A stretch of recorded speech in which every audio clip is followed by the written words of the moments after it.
Jordan Ellis here for Low Kick MMA. Today with me, I've got Adrian Yanez. He fights on August 8th at Dana White's Contender Series. How are you doing? Man, I'm doing very well, man. And yourself? I'm great. Thanks for asking. So obviously it's big fight, potentially the biggest fight of your life coming up, and I just want to know how you are, going into it, and how preparation's going. Man, preparation's been going great, man. I've been preparing for this since the beginning of the year.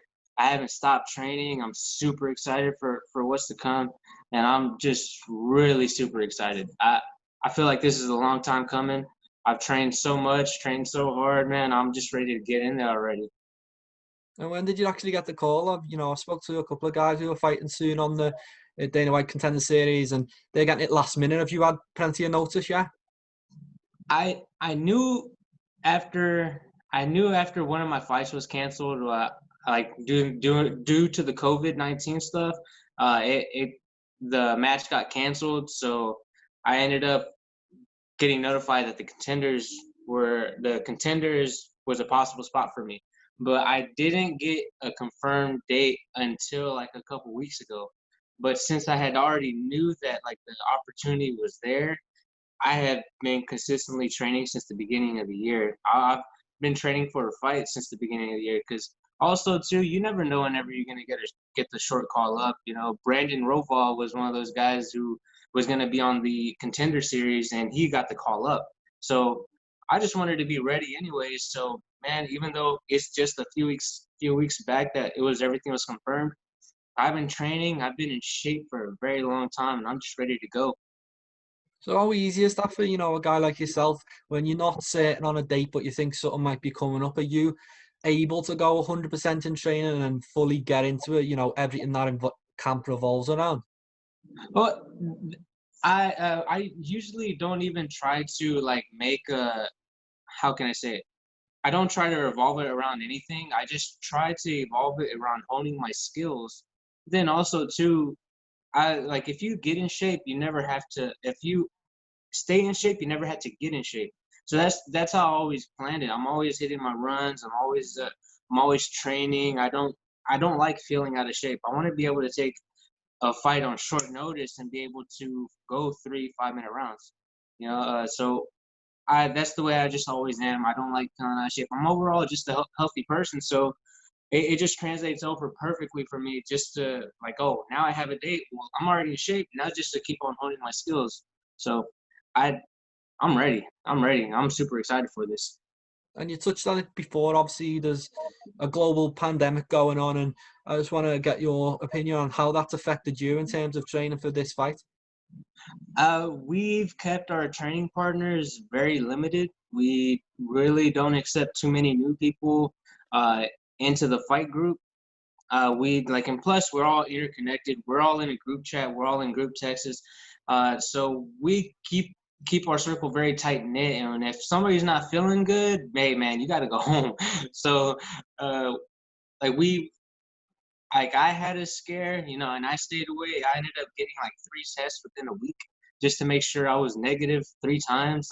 Like uh I've I've consistently like we've all consistently just making sure that we're taking the right precautions during training and during on our outside lives. Just making sure that if we're gonna go anywhere, we have our mask. We're making sure that we're washing our hands, just taking all the necessary precautions. And if you go somewhere that's a little suspect, you might need to go get tested. So uh, plus, because it not no not only does is it like, hey, they can pull us off of our fight, but you can get the people around you sick. And people around you, like you love your mom, you love your dad, you love your grandparents. You don't want to accidentally get them sick. They're a little bit more exposed. They're a little bit. They are more susceptible to getting the worst symptoms and having to fight for their lives. So you just want to be all around safe, and that's what we've been doing this whole entire time. Yeah, it's definitely better safe than sorry on this one. It's just moving on from that now. Obviously, you're an up and coming guy, and I'm sure you've got a good fan base. But a lot of people around the world don't really hear of a lot of fighters until they get to this stage or they get to the UFC or Bellator. So I just want to give you a chance to tell fans what you're about and what they can expect to see from you. Oh man, you can see an MMA fighter that loves the box. Man, I absolutely love just throwing hands. It's one of my favorite things to do. I love the feeling of hitting somebody in the chin and them just falling.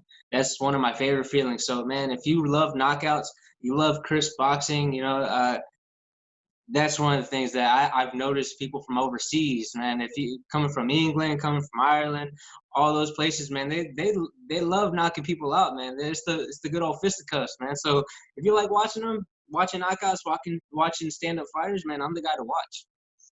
Yeah, and in terms of your training camp, you were mentioning, then it's a very tight one. So who are your main training partners? Who you getting working with? And I got a training partner named Jacob Silva. He's fighting August 25th for the Contender Series as well. Also, Leomano Martinez. He's fighting in September. He's also fighting for the Contender Series.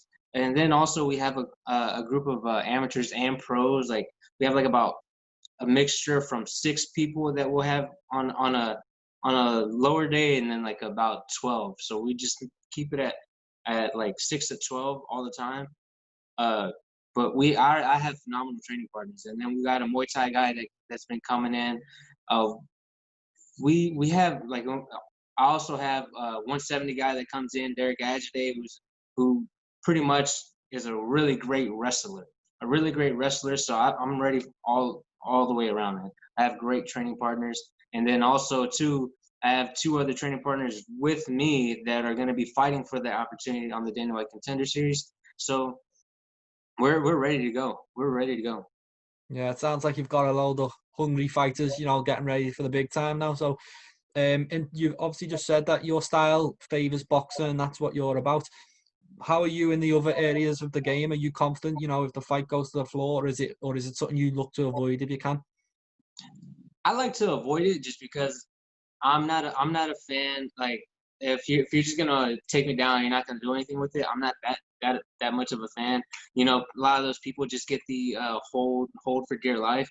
But man, I actually started off doing jiu-jitsu first, and I'm close to getting my black belt. And I have submissions on my record. I have no problem going for submissions. I would absolutely love to finish with the submission, but man, I love, like I said, I love the feeling of hitting somebody's chin and then just hitting the floor, and it's an amazing feeling. But man, dude, like I welcome it, man.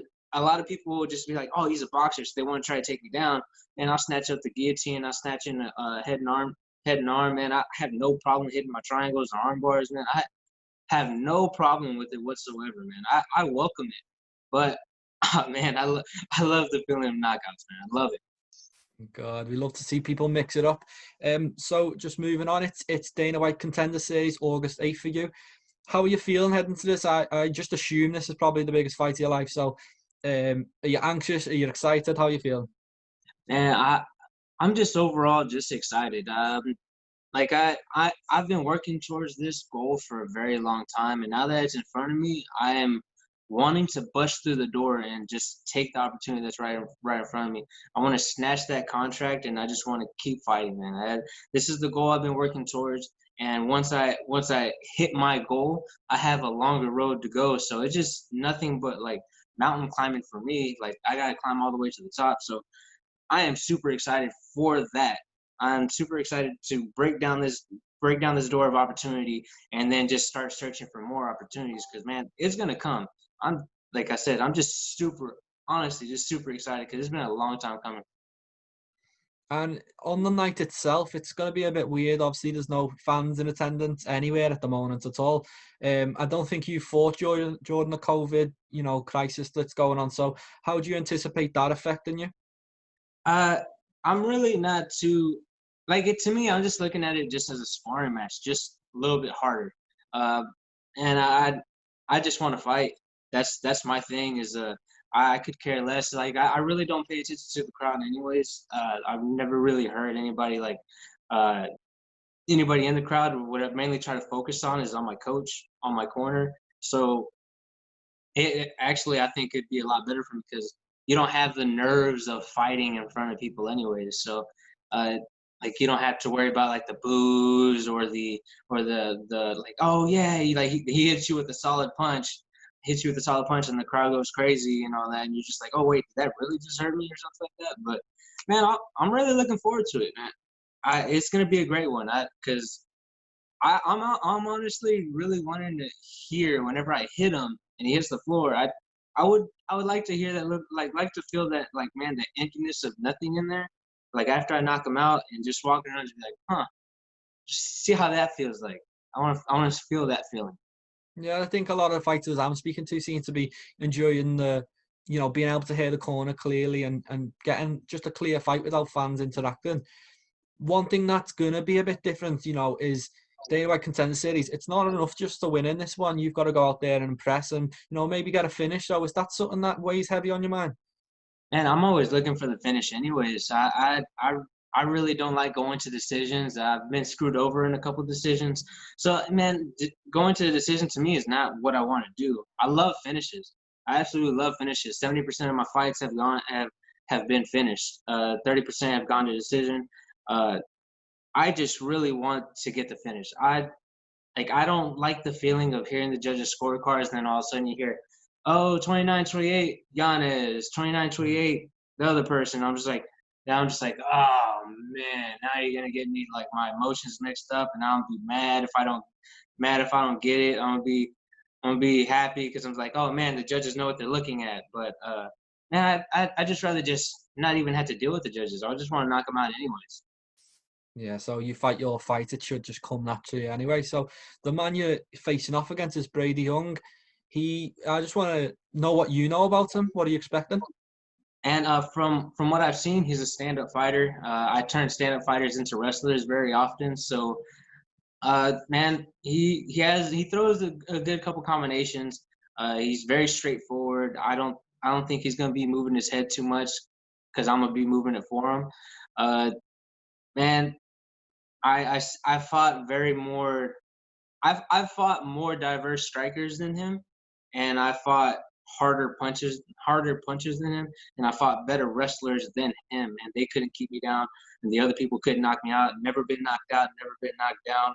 So, man, like I just seen it being a really good, being a really great night for me. I seen that he's gotten stopped. I've never gotten stopped, and I hit hard, and the people that he's knocked out, uh, not the greatest. He's had like the tougher opponents have took him the distance, and he's able to finish those like 0-1 type fighters. But me, man, I'm different. I'm different. I'm not that 0-1 type fighter. I'm the guy that's gonna come across the cage and just start you. So that's what I'm looking to do against Brady Huang. And obviously you picked up on a few things there, but what is like his strengths that you've kind of got to watch out for? Is it the KO power? Is it the hands? What are you, training to avoid on fight night? He has a couple good kicks. He has some good kicks. He has some good crisp punches. But the thing is that even when he's throwing his crisp punches, it's very telegraphed from me looking in. He has some good jiu-jitsu. I will give him that. He's able to recover his guard pretty quickly. He's able to get back up to his feet, which I've also looked at. He might want to try to take me down. He has some good shots, but I really don't think that it's not too big of a problem for me. So his biggest asset is the crisp punching, but also I'm just that guy that I'm looking at his holes. He throws the punches, his head stays on the center. And for me, who loves boxing, takes full advantage of his head just staying in a straight line. I think I'm just gonna just starch this guy. So on fight night, obviously you've just said you think you're going to start him. How quick will that come now? Man, I think 3 minutes into the first round, because that first minute, I don't know, like I'm gonna have to be wary as myself, because what if he comes in and just tries to do something crazy? Because Dana White Contender Series, he wants to get the contract, he wants to do something very crazy, like wants to run across, try to do a flying knee or something, or a spinning heel kick. So I gotta have to be on my toes for that first minute, and then after that, once I get my timing, as soon as I get my timing, man, it goes downhill for him. Good. And just lastly, obviously, we picked up on it before, is that you're setting goals, and this is your goal right now to get into the UFC. Are you someone who sets goals, you know, for the long term? Like, once you're in the UFC, where do you see yourself going? And I really try not to think too much about that because once I get there, like I know once I get to that position and I get my contract, then I can start marking my new goals. My big goal right now is just the Dana White Contender Series. I can't really move forward. Of, I can't move forward above that. I can't move past that because that's my biggest goal right now. Once I get it, I can start readjusting and making my goals and start making my goals. But if you are just constantly just trying to be like, man, once I knock this guy out, I get my contract, then I can move forward and be like, man, I want to be in the top 10 and before the next 2 years. But if you still haven't even fought that fight in the Contender Series, you're already looking past that guy, and it just never turns out well for those people, man. You're overlooking people. You're overlooking the fighter that's in front of you. You know, usually doesn't do very well for you. You end up getting starched or something happens where you don't get it. So, man, I'm solely focused on the Dana White Contender Series, and then once I get that fight, knock him out, get my contract, then I can start setting my other goals up. Sounds good. So that's everything from me. I just want to wish you good luck with the fight and, you know, give you the chance. Anything else you want to say? Go for it. Oh man, I just want to give a big thank you to my coach Saul Solis. If it wasn't for him, I wouldn't be in the position I am today.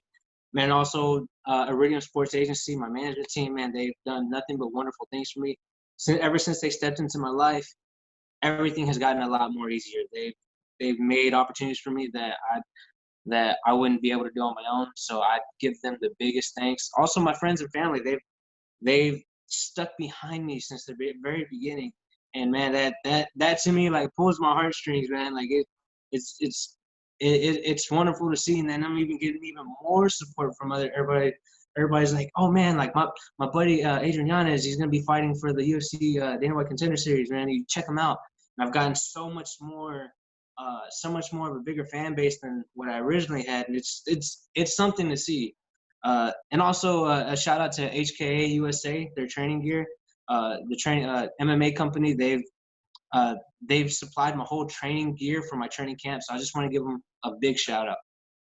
Good. Well, good luck with the rest of camp and fight nights. Can't wait to watch it, mate. Good luck. Man, thank you, sir. Bye now.